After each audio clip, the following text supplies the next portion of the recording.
cette semaine. Alors, on va commencer avec un bref résumé de ces lettres. Alors, moi, je vais demander, s'il vous plaît, à Claude de prier pour les Smith avec le ministère Claim. Et ensuite, tout de suite après, je vais demander à Frank, s'il vous plaît, de prier pour le ministère des Holland. Je m'excuse, des Camps, la famille Camps en Hollande. Désolé. Alors, je vais juste lire le résumé des deux lettres. La première lettre, c'était des Smith, Phil et Susan Smith, avec le ministère Claim de BIMI.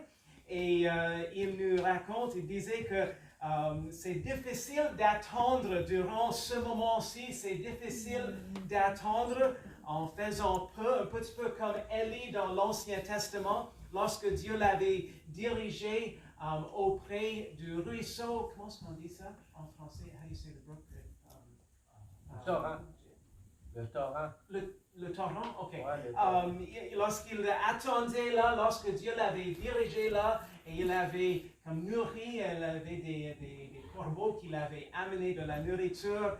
Il disait que c'était difficile pour lui d'attendre, et M. Smith disait c'est difficile d'attendre durant cette période parce que beaucoup de leur ministère s'implique voyager et dans les pays étrangers avec des équipes.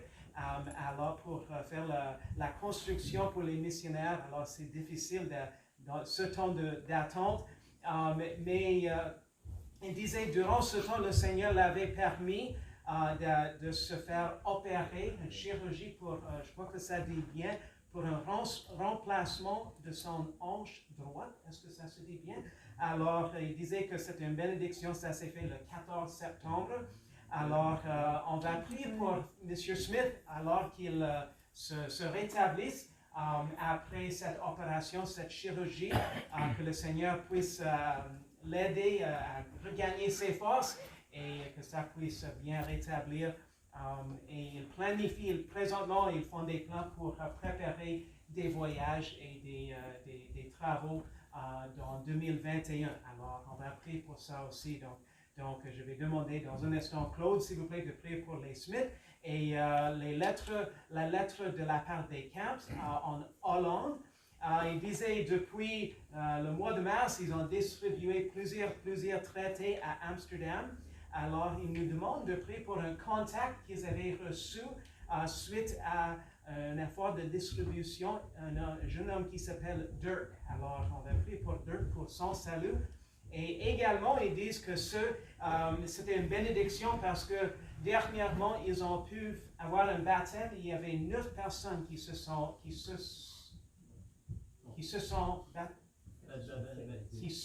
fait baptiser. Alors, une grande bénédiction. Alors, ils disent de prier pour eux, qu'ils restent fidèles au Seigneur, qu'ils grandissent dans le Seigneur. Ils disent aussi quelle bénédiction durant les réunions. Ils ont entre 50, ça dépend de la semaine, mais entre 50 et 80 qui assistent. Alors, quelle bénédiction d'avoir les gens qui sont à la recherche pour la vérité. Alors, je vais demander à Claude, s'il vous plaît, de prier pour nos missionnaires, les Smith, avec Claim. Et ensuite, tout de suite après, Frank, s'il vous plaît, de prier pour les camps en Hollande, s'il vous plaît. Alors, prions. Père Céleste, merci pour cette famille, les Smith. Je prie que tu puisses faire se remonter ta grâce dans votre ministère. Je prie que tu complètes la réhabilitation physique au niveau de sa hanche et puisse retrouver une santé, une très bonne santé rapidement. Et je prie aussi pour la planification de ses voyages pour l'an prochain. Que tu puisses les guider, que tu puisses guider la famille au complet, les bénir à ta façon et faire en sorte que ta parole puisse continuer à être propagée partout. Merci pour cette famille. Et je te prie au nom de Jésus. Amen. Nous prions aussi, Seigneur, pour la famille de Camps en Hollande. Nous te prions pour les aider dans leur mission et dans leurs efforts de toucher beaucoup de gens pour entendre ta parole et pour suivre tes voies. Nous prions spécialement pour Dirk, là, pour que tu puisses le guider et que tu puisses lui accorder la grâce d'être sauvé et de connaître la vérité, Seigneur. Nous te prions aussi pour les nouvelles personnes qui viennent d'être baptisées là-bas, qu'ils puissent grandir dans la foi, qu'ils puissent être des pêcheurs d'hommes et pour qu'ils puissent répandre les bonnes nouvelles autour d'eux. aide les seigneurs dans leur mission en Hollande et que tu puisses être leur guide et leur accompagnateur à chaque jour. Au nom de Jésus. Amen. Amen. Et merci énormément de votre présence ce matin. On va commencer comme d'habitude, évidemment dimanche dernier. On avait la conférence des missions, donc on avait un petit peu de différents horaires. Et dimanche avant ça, on avait les rois ici. Je crois que selon tout ce qu'on avait entendu, c'était une bénédiction pour tous, je crois, à la famille roi. Mais on va commencer avec le verset du mois de septembre. Le verset du mois de septembre, comme vous vous rappelez, c'était Jérémie 32, 17. Ah Seigneur éternel, voici tu as fait le ciel et la terre par ta grande puissance, et par ton bras étendu, aucune chose ne te sera difficile. On va également présenter le verset pour le mois d'octobre, mais avant de faire ça, si vous avez déjà mémorisé ce verset dans Jérémie 32, 17, et vous n'avez pas encore, durant le mois de septembre, le récité, on vous donne l'occasion. Évidemment, comme on dit toujours, la grande récompense est de pouvoir servir la parole dans notre cœur, dans notre esprit. La petite récompense, c'est pour un chocolat. Mais le genre d'incentive, est-ce que ça se dit bien en français? Le genre d'incentive. Mais donc, si vous n'avez pas encore récité le verset du mois de septembre, c'est à votre tour ce matin. Kevin? Ah Seigneur éternel, voici tu as fait le ciel et la terre, par ta grande puissance et par ton bras étendu, aucune chose ne te sera difficile. Oui, bravo. Quelqu'un d'autre qui l'a mémorisé, peut-être qu'il n'a pas encore récité. Je sais qu'on avait comme 2 ou 3 qui avaient déjà récité tantôt le mois de septembre. Oui. Ah, Seigneur éternel, voici tu as fait les cieux et la terre, par ta grande puissance et par ton bras étendu, viens le déploiement de ta part. Oui, bravo. Quelqu'un d'autre qui aimerait le réciter par cœur? Nathaniel? Ah Seigneur éternel, voici tu as créé les cieux et la terre, par ta grande puissance et par ton bras étendu, aucune chose ne te sera difficile. Bravo. Quelqu'un d'autre? Quelqu'un d'autre? Oui, Sébastien. O Lord God, behold, thou hast made the heaven and the earth, thy great power and outstretched arm, and there is nothing too hard for thee. Well done. Bravo. Peut-être il nous faut avoir Nadiel le faire en espagnol. Yo le fui déjà, mais yo pourrais le faire. Oh Señor, tú has hecho los cielos y la tierra por tu gran poder y tu brazo extendido, ninguna cosa te será imposible. Wow. Oh Seigneur éternel, voici tu as fait le ciel et la terre pour ta grande puissance et ton bras étendu, aucune chose ne te sera impossible. Difficile. Bravo. Bravo. Merci. Quelqu'un d'autre? Oui, tu le mets.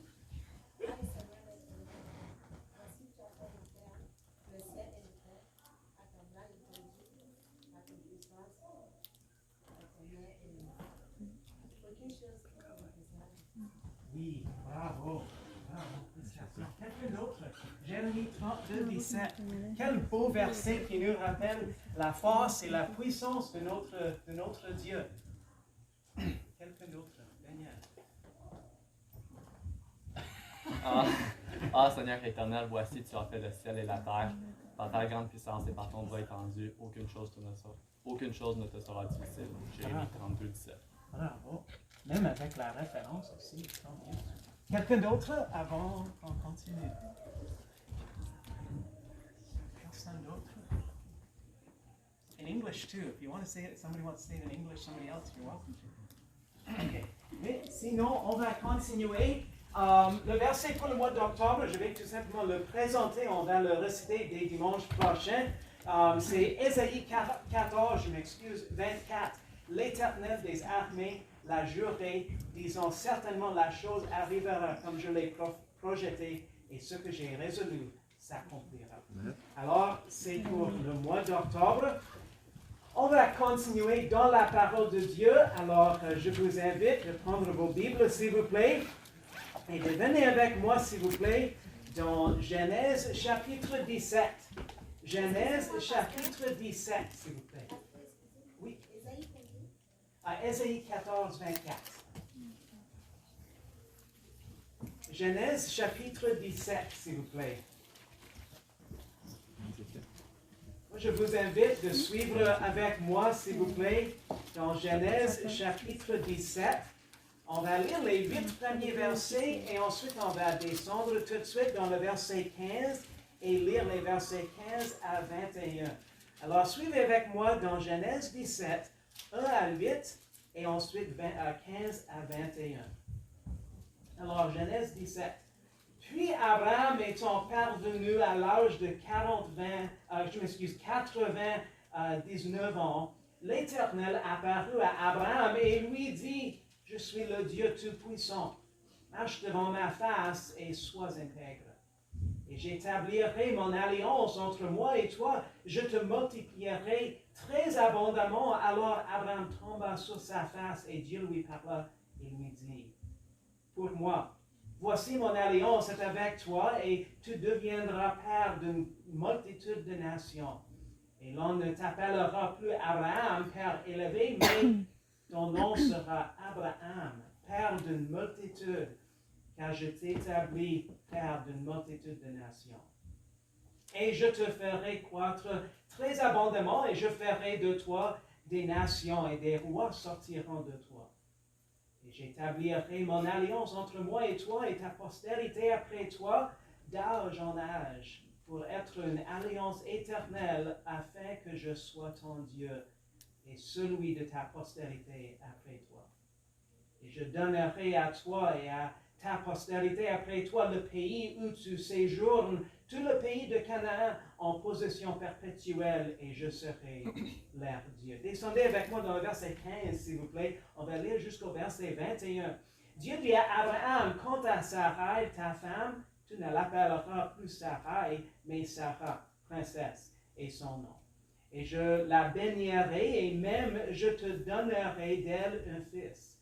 Je la bénirai, et elle deviendra des nations, des rois de peuples sortiront d'elle. » Alors Abraham tomba sur sa face, et il rit, et dit en son cœur, « Naîtrait-il un enfant à un homme âgé de 100 ans? Et Sarah, âgée de 90 ans, enfanterait-elle? » Et Abraham dit à Dieu, « Puisse Ismaël vivre devant toi. » Et Dieu dit, « Certainement, Sarah, ta femme, va t'enfanter un fils, et tu l'appelleras Isaac, rire. Et j'établirai mon alliance avec lui en alliance éternelle pour sa postérité après lui. Je t'exauce aussi, touchant Ismaël, voici je le bénis, et je le ferai croître et multiplier très abondamment. Il sera père de 12 princes, et je ferai de lui une grande nation. Mais j'établirai mon alliance avec Isaac, que Sarah t'enfantera à cette époque, l'année prochaine. » Merci Seigneur de ta parole. Guide-nous et enseigne-nous ce matin, je te prie. Au nom de Jésus, je prie. Amen. Donc, on continue. Est-ce que quelqu'un se rappelle le thème des études qu'on faisait durant l'école du dimanche? Je sais que ça faisait quelques semaines, mais est-ce que quelqu'un se rappelle? Le nom de Dieu? Les noms de Dieu, effectivement. Et ce matin, on continue à examiner les différents noms de Dieu et ce qu'on peut apprendre lorsqu'on examine leur signification. Donc, aujourd'hui, on examine le nom de Dieu, celui de El Shaddai. El Shaddai. Juste pour comprendre la signification du nom, le nom de Dieu El Shaddai signifie celui qui est le Tout-Puissant, celui qui est le Tout-Suffisant. Moi, je trouve c'est précieux de considérer que notre Dieu est celui qui est le Tout-Puissant. Car aucune force, comme le verset qu'on vient de mémoriser dans Jérémie 32, 17, aucune force, aucune puissance ne peut vaincre notre Dieu. Aussi, lorsqu'on considère que Dieu est tout suffisant, on devrait être reconnaissant car Dieu ne sera jamais épuisé de grâce, de pardon, de force, d'amour, de justice. Il n'y aura jamais un moment où il nous faut nous questionner si Dieu a assez d'amour, assez de grâce, assez de pardon. Personne ne peut épuiser Dieu car il est tout suffisant. Je ne sais pas si vous avez déjà vécu, mais probablement à un moment donné, il vous est arrivé de vous rendre compte que vous n'avez pas assez de force pour faire ce qu'il vous fallait faire. Juste hier, notre voisin, un couple qui reste juste en face de chez nous, un couple chrétien, le monsieur m'a appelé pour me dire « Ah, est-ce que je peux vous troubler ce matin, s'il vous plaît? Je suis en train de déménager quelques meubles et je dois les monter en haut et je ne peux pas les faire tout seul. Est-ce que je peux vous déranger pendant quelques minutes pour venir me donner un coup de main? » Je dis, ah, mais bien sûr, Paul, ça me ferait plaisir. Mais savez-vous quoi? Lorsqu'on considère ça, je crois qu'on a tous vécu des moments où on s'est rendu compte que notre force n'était pas assez. Mais heureusement, notre Dieu, c'est un Dieu tout-puissant. Notre Dieu également, c'est un Dieu tout-suffisant. Je ne sais pas si les jeunes, je me rappelle lorsque Kelsey Keenan était jeune, parfois, je me rappelle à un moment donné, ils nous ont demandé par rapport au prix des choses. Et est-ce que vous avez déjà constaté à quel point parfois les prix de certaines choses, les enfants sont je ne sais pas, comme étonnés par le prix de certaines choses.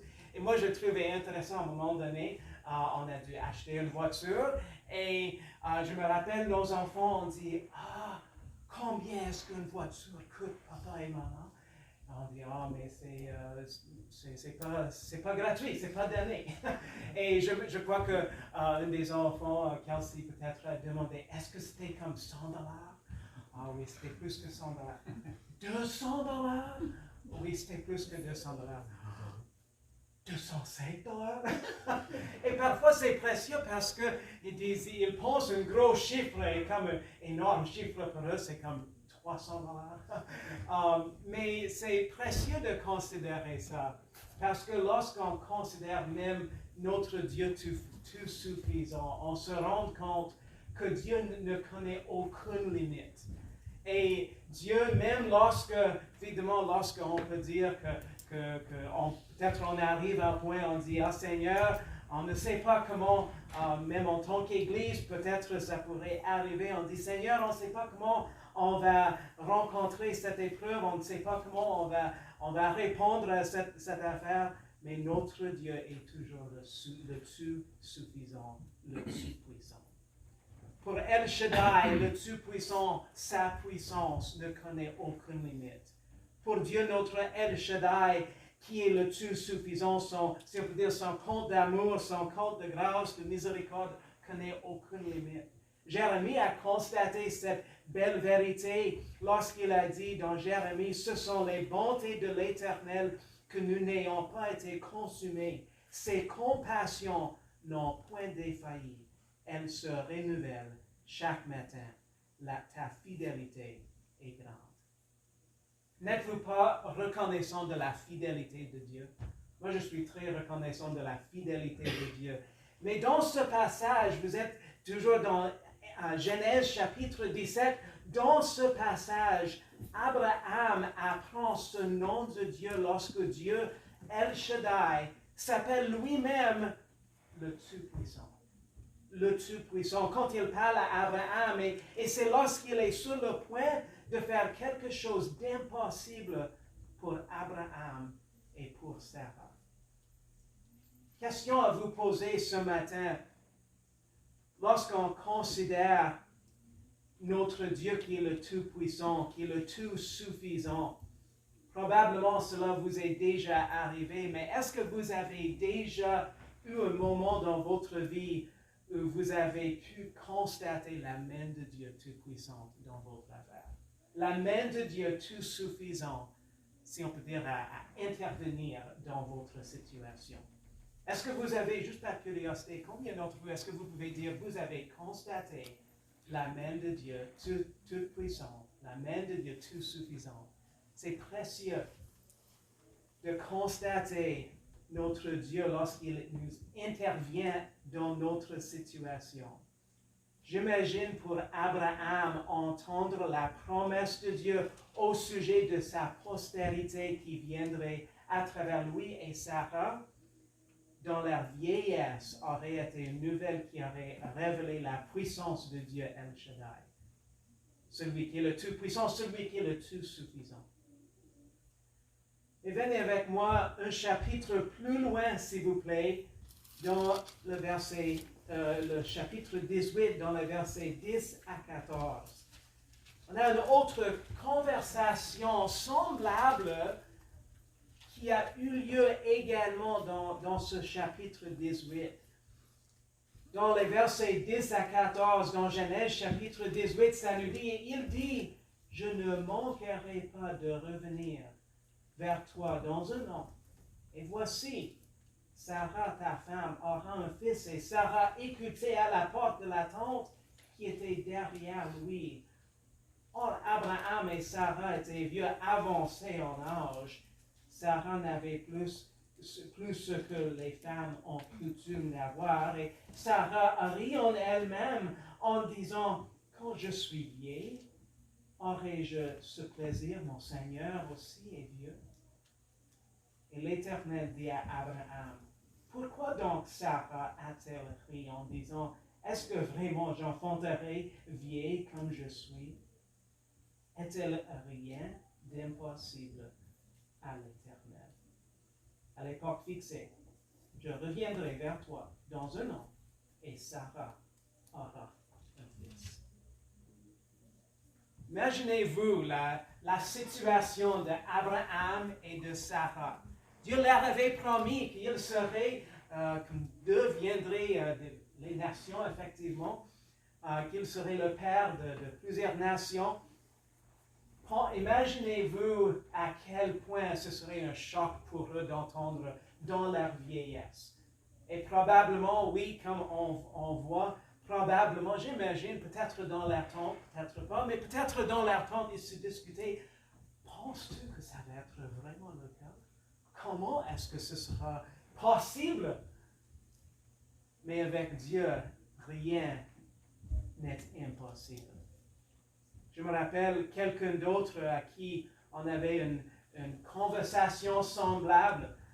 Pour elle, ce n'était pas une question de douter de la puissance de Dieu, mais tout simplement de se questionner la façon dont tout cela s'accomplira. Rappelez-vous bien, dans le Nouveau Testament, Marie, lorsque Gabriel lui est venu pour dire qu'elle enfanterait le Fils de Dieu, elle était toujours vierge et elle disait, comment est-ce que cela aura lieu? Et Gabriel lui disait, rien n'est impossible à Dieu.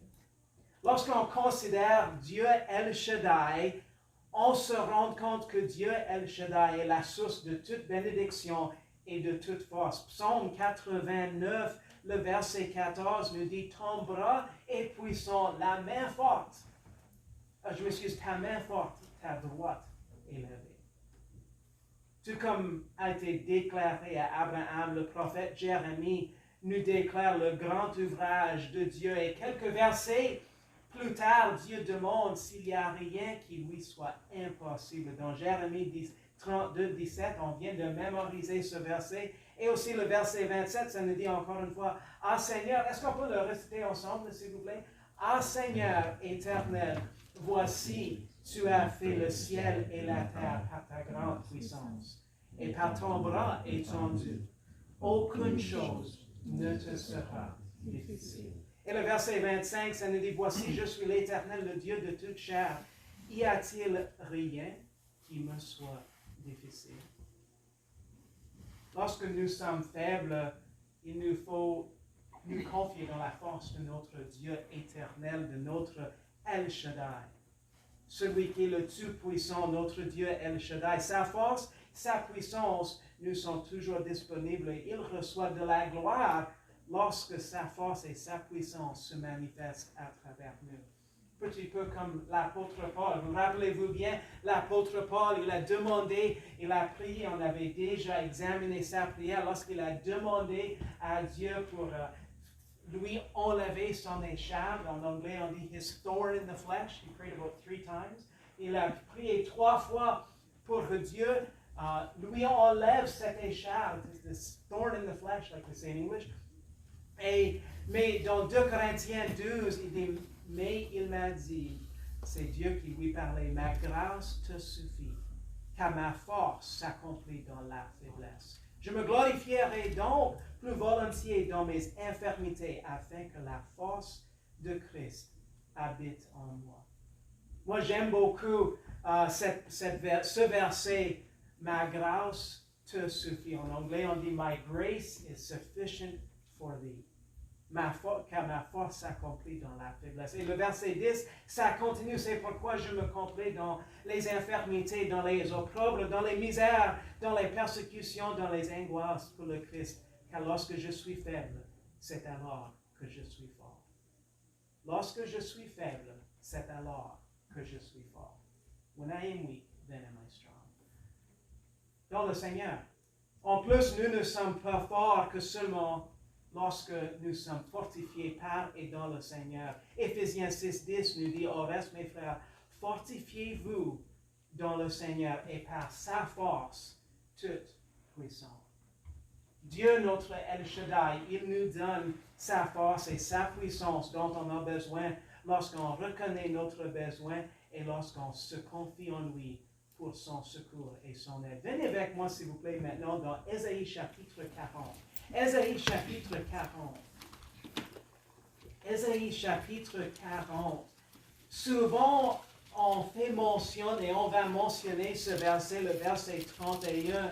Mais j'aime beaucoup reculer quelques versets dans le verset 28 parce que j'aimerais commencer dans le verset 28 parce que je crois que ça donne bien le contexte de ce verset bien connu, Ésaïe chapitre 40 et le verset 31. Mais on va reculer jusqu'au verset 28. Alors, Ésaïe chapitre 40 et les versets 28 à 31. Parce qu'on connaît bien Ésaïe 40, 31. Moi, je connais par cœur en anglais, mais pas par cœur en français, je vais le lire. Mais ceux qui s'attendent à l'Éternel reprennent de nouvelles forces. Those who wait upon the Lord shall renew their strength. They shall mount up with wings as eagles. They shall run and not be weary. They shall walk and not faint.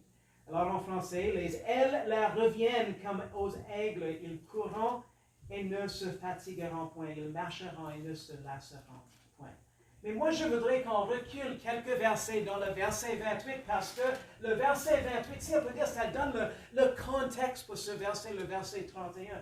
Alors, suivez avec moi le verset 28 jusqu'au verset 31 et constatez, je m'excuse avec moi, le contexte de ce beau verset, le verset 31. Ne le sais-tu pas? Ne l'as-tu pas entendu que l'Éternel est le Dieu d'éternité qui a créé les extrémités de la terre? Il ne se lasse point, il ne se fatigue point, et on ne peut sonder son intelligence. Il donne de la force à celui qui est lassé, il accroît la vigueur de celui qui est affaibli. Les jeunes gens se fatiguent et se lassent. Les jeunes hommes deviennent chancelants.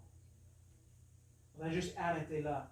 Mais pour mettre ça en contexte, moi je trouve précieux de considérer le contexte de ce verset bien connu, Ésaïe 40, 31, parce que le contexte, ça commence souvent, on lit le verset 31 comme une promesse, et c'est vrai, c'est une promesse que Dieu, sa force est toujours disponible, mais le contexte, c'est qu'il mette l'accent sur la puissance de Dieu. C'est pas nécessairement qu'on mette l'accent sur le fait qu'on est faible. C'est vrai qu'on est des faibles créatures. C'est vrai qu'on est des faibles êtres humains. Mais ce qui est vraiment le point crucial, pour ainsi dire, c'est la puissance de Dieu. C'est le fait que Dieu n'a aucune limite non plus dans sa puissance, dans sa force, dans son intelligence. Et ça dit dans le verset 29, il donne de la force à celui qui est lassé, il accroît la vigueur de celui qui est affaibli. Les jeunes gens se fatiguent et se lassent, les jeunes hommes deviennent chancelants. Mais ceux qui s'attendent à l'Éternel reprennent de nouvelles forces. Les ailes leur reviennent comme aux aigles. Ils courront et ne se fatigueront point. Ils marcheront et ne se lasseront point. Lorsqu'on considère notre Dieu qui est le Tout-Puissant, notre Dieu qui est le Tout-Suffisant, moi je vous demande ce matin, lorsqu'on considère ces versets, lorsqu'on considère, si on peut dire, ce nom de Dieu, El Shaddai, mais également cet attribut de Dieu qui est le Tout-Puissant, le Tout-Suffisant. Si vous vous trouvez dans un moment faible, peut-être dans votre vie, où vous ne savez pas comment continuer dans le chemin que le Seigneur vous a tracé, moi je vous encourage d'arrêter à vous confier dans votre propre force, dans votre propre sagesse, pour demander que le Seigneur, le Dieu El Shaddai, vous fortifie dans sa grâce et dans sa force toute puissante. Sa puissance se manifeste à travers notre faiblesse lorsqu'on se confie en lui. Venez avec moi pendant un instant dans Jacques, s'il vous plaît.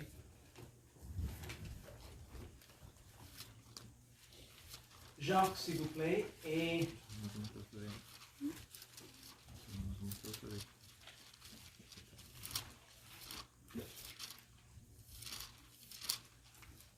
le verset, chapitre 1, je m'excuse, le verset 5. Si quelqu'un de vous manque de sagesse, qu'il la demande à Dieu qui donne à tous libéralement, sans reproche, et elle lui sera donnée. Mais qu'il demande avec foi, sans douter, car celui qui doute, semblable au flot de la mer, qui est agité par le vent et bâilloté ça et là. Qu'un tel homme, en effet, ne s'attende pas à recevoir quelque chose du Seigneur. L'homme dont le cœur est partagé est inconstant en toutes ses voies. Moi, je suis content que notre Dieu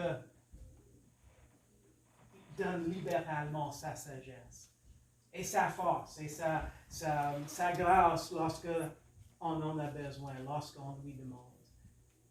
Il est tout puissant pour vous donner sa force, sa sagesse. Il donne libéralement, comme on voit ici dans Jacques. Il n'a aucune limite. En fait, selon la parole de Dieu, le Seigneur Jésus-Christ est, si on peut dire, l'image telle qu'elle, l'image vraiment de la sagesse. Salomon en a parlé beaucoup. Peut-être vous êtes découragé également par les impossibilités qui sont devant vous dans votre chemin alors que vous marchez avec le Seigneur. Moi, je vous encourage dans ce sens que notre Dieu El Shaddai est le Dieu de l'impossible. On a même vu ça, même à travers les derniers mois, lorsqu'on a prié Dieu d'intervenir même dans notre situation qu'on vit actuellement, et à quel point il nous a intervenu pour même nous permettre de nous réunir. Même comme on considère Marie, on vient de parler de Marie, l'ange a même dit à Marie, rien n'est impossible à Dieu. Dieu prend plaisir à accomplir l'impossible dans la vie de son enfant et ultimement pour sa propre gloire de son nom. Quelle joie de servir le Dieu, le El Shaddai, le Tout-Puissant et le Tout-Suffisant. Merci Seigneur de ta parole. Merci de cet exemple qu'on voit dans Genèse, dans la vie d'Abraham, de ton nom Seigneur El Shaddai, et de cette vérité que toi tu es le Dieu Tout-Puissant, le Dieu Tout-Suffisant. Et Seigneur, je te demande que tu puisses nous aider tous, Seigneur, lorsqu'on vit des périodes, des moments, Seigneur, où on fait face à ce qui est impossible, Seigneur, qu'on puisse par la foi se tourner vers toi, Seigneur, pour te demander ton intervention, Seigneur, si on peut dire, ta main, Seigneur, qui puisse intervenir dans notre situation et pour ta gloire. Seigneur, que ta force puisse se révéler même à travers nous, ta sagesse, qu'on puisse connaître ta sagesse, Seigneur, afin que ça puisse amener de la gloire à ton nom. Seigneur, on te remercie que tu es le Tout-Puissant, que tu es le Tout-Suffisant. Merci de la façon dont tu pourvois nos besoins, même en tant qu'Église. Merci de la façon également dont tu nous guides, dont tu nous fortifies pour ton œuvre. Je te prie toutes ces choses au nom de Jésus. Amen. Moi, je vais demander à Claude de venir. On va terminer avec un beau cantique.